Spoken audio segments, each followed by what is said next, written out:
Danielle Harvey here, bringing your next 365 Devo from James chapter 2, verse 26. In the New King James Version, it reads, "For as the body without the spirit is dead, so faith without works is dead also."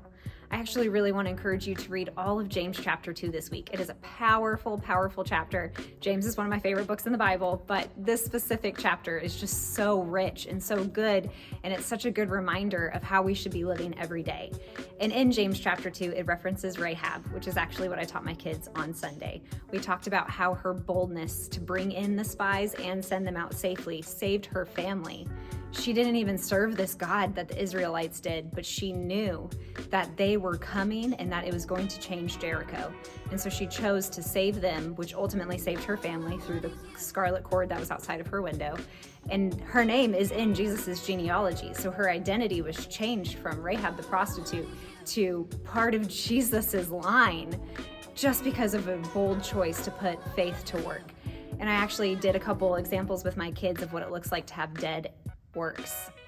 So I said, "Do you guys have faith in me that I can run to the door and back in 30 seconds? And they said, "Yeah." And because I am the kind of teacher who would totally do something like that, and I acted like I was going to take off running, and then I stopped. And I asked them if they had faith that I would jump up on a chair, and they said, "Yeah." And then I said, "All right, give me a countdown." And they counted down, and I didn't jump. And then I said, "Do you guys have faith that I'll go around the room and give everybody a hug?" And they said, "No." And they were getting mad. And I said, "What? I've proven to you that I'll go around the room and give everybody a hug for 2 years. Every Sunday I go around the room and give everybody a hug. Why don't you have faith in me?" And they said, "You're not doing anything today. You're not acting like you, Miss Danielle. It's weird. You're not doing anything. Why?" And I said, "Well, I'm just trying to show you that when we say we're going to do something, especially if we're putting faith out, we need to have the right action behind it, the right work behind it."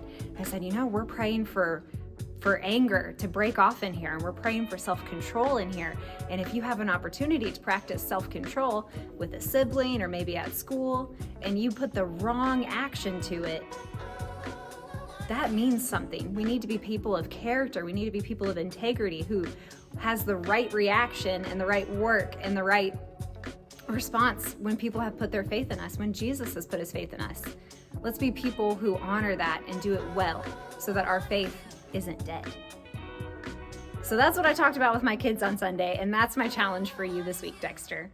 Be blessed.